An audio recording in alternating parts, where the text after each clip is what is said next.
धेमाजि जिल्ला खौसेथि बर' सुबुं गौथुम UBPF आफादखौ दिनै दाफुंना होबाय। सनजय बसुमतारी बिथांनो आफादगिरि आरो गपिनाथ बसुमतारी बिथांनो नेहाथारि बिबानखौ गथायनानै होनाय जायो। दिनै धेमाजि जिल्लानि सिङाव थानाय गगामुख सहरनि मिसिं ख्रिस्टि भवनाव खौसेथि बर' सुबुं गौथुम UBPF आ धेमाजि जिल्लाखौ मिरुनि गोबां बिबानगिरिफोरनि मददजों दिनै दाफुंनाय जायो।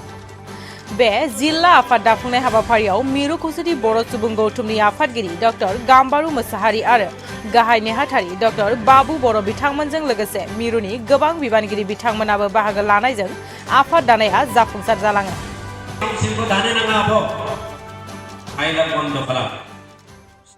खुलुमबाय निउस चेनेलसिम जोबोद गोजोनथाव बाथ्रा दिनै धेमाजि जिल्ला गगामुख नैबे मिसिं कालचारेल भवनाव Dhemaji district committee united Bodo' people's फेडारेशनखौ दाफुंबाय। दिनै बे दाफुंनायनि फिथाइ बादियैनो आफादगिरि महरै सनजय बसुमतारी आरो भाइस प्रेसिडेन्ट हिसाबै सुनिल नार्जारी आरो सेक्रेटारि हिसाबै गपिनाथ बसुमतारी बिथांमोनखौ लानानै धेमाजि जिल्ला इउनाइटेड बड' पिपुल्स फेडारेशन बे आफादखौ दाफुंनाय जाबाय। जों आसा खालामदों जे बिथांमोननि दैदेननायनि गेजेरजों जों गासै जिल्लाखौ कभारेज खालामगोन, आनसलिक कमिटिखौ दाफुंगोन आरो इयुनाव जोंनि हाबाफारि जा इउनाइटेड बड' पिपुल्स फेडारेशननि जा एम एन्ड अबजेक्ट बेखौ लानानै थांखि बिथांखि लानानै आवगायगोन बेखौ आसा खालामनानै जोङो खावलायगोन जे बयबो लैहोर लैहोर जोंनि बे आफादाव जइन जानांगौ आरो बे आफाद दाफुंनायनि अनगायैबो हाबाफारिखौ मदद आरो हेफाजाब खामानि मावनो थाखाय जों खावलायगोन। जोङो खोब जोङो भाग्य मोजां बा जोंखौ इसोरा आनान गसाया अनदों होननानै जों बुंनांगोन। मानो होनब्ला जोङो अनलि जों दिनै 1.5 मास जाबाय आफाद दानो। बे 1.5 मासाव जोङो गं 6 जिल्लाखौ जोङो आफाद दाफुंनो हाबाय। दिनै जों धेमाजि जिल्लाखौबो साक्सेसफुलि दानो फैदोंमोन आरो साक्सेसफुल अलरेडि जाबाय।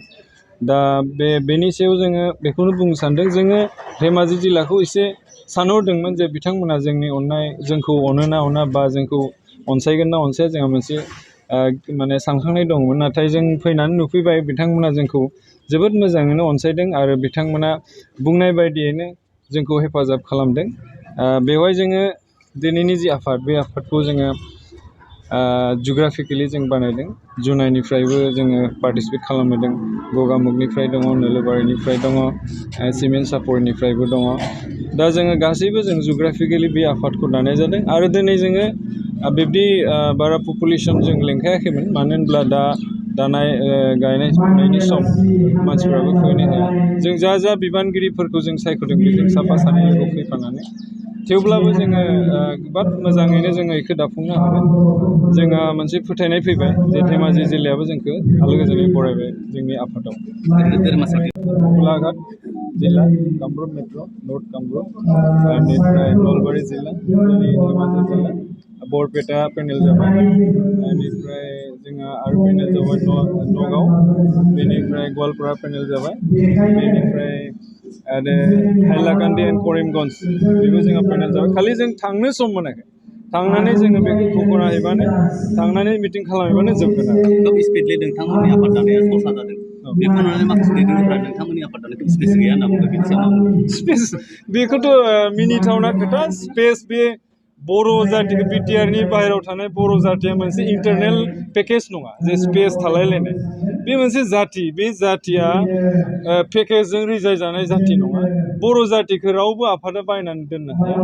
बर' जातियाबो गावनि साननाय हनाय गावनि गोहो दङ। बयहाबो गावनि साननानै गावनि मोजांनि थाखाय आवगायलांनायनि जायगा दङ। बे स्पेस सोदोबखौ जाय बुंदों बे सासे मुर्ख।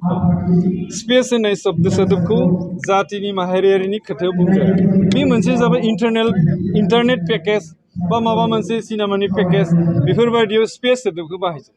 बे माहारियारि दाफुंनायनि सायाव बे स्पेस सोदोबखौ बाहायनाया गोरोन्थि। जों हाइलाकान्दियाव जोङो सानडे थांगोन, मानडेयाव बे हाइलाकान्दिया जोङो दाफुंनाय जागोन। बेनिफ्राय बरपेटा, बेनिफ्राय गवालपारा, बेनिफ्राय नगाव, बेनिफ्राय 20 आगस्टआव जोंनिया लखिमपुर बेनिफ्राय हुजायाव जोंहा लिंहरगासिनो दङ हुजायावबो जों थांनांगोन बेनिफ्राय जोंहा थाहैबाय बिथिं गसाइगाव आरो गसाइगाव आरो धुब्रि बे मोननैजों मोनसे जोङो जिल्ला बानायगोन आरो मोनसे जोंहा दंबावो वेस्ट कामरुप बे वेस्ट कामरुपखौ जोङो एसे जुग्राफिकेलि जों मानसिफोरखौ बुथुमबाय थादों अलरेडि बिसिनाबो पेनेल जाजोब्बाय खालि जों थांनानै बेखेवना हैबानो जोब्बाय आरो जिहेतु दिनै जिल्ला आफादगिरि नेहाथारिखौ एसे रायजो राजा नामखौ जोङो पेनेलामाखै दा दसे थानानै खालामगोन मोनगोन दायो नोंथांमोननो जों फोरमायनो हागोन प्रेसिडेन्ट सेक्रेटारि सोर सोरखौ लानाय जादों आरो मा आफादनिफ्राय बाहागो लादों बेफोरखौ जों गासैबो दान्दिसेनि उनाव गुवारै जों बेखेवनानै होगोन बड' पिपुल फेडारेसन नि प्रेसिडेन्ट बिबानखौ आं मोनबाय बेनिफ्राय आङो जेसेबां हायो जोंनि बर' जातिनि जेसेबां समयसा दङ बेफोरखौ जोङो एसेब्लाबो जेंनाफोरखौ सुस्रांलांनो थाखाय बे आफादाव आं दिनैनिफ्राय जयेन जाबाय। दिनैनि बे गगामुग हालामनि मिसिं ख्रिस्टि भबनाव मिरुनि दैदेननाय बायदि इउनाइटेड बर' पिपुल्स फेडारेसन दि सेन्ट्रेल प्रेसिडेन्ट सेक्रेटारि आरो CWCनि दैदेननायाव जोंनि धेमाजि हालामनि धेमाजि डिस्ट्रिक्ट कमिटिखौ दाफुंना होनाय जाबाय बे हिसाबै आंखौ नेहाथारि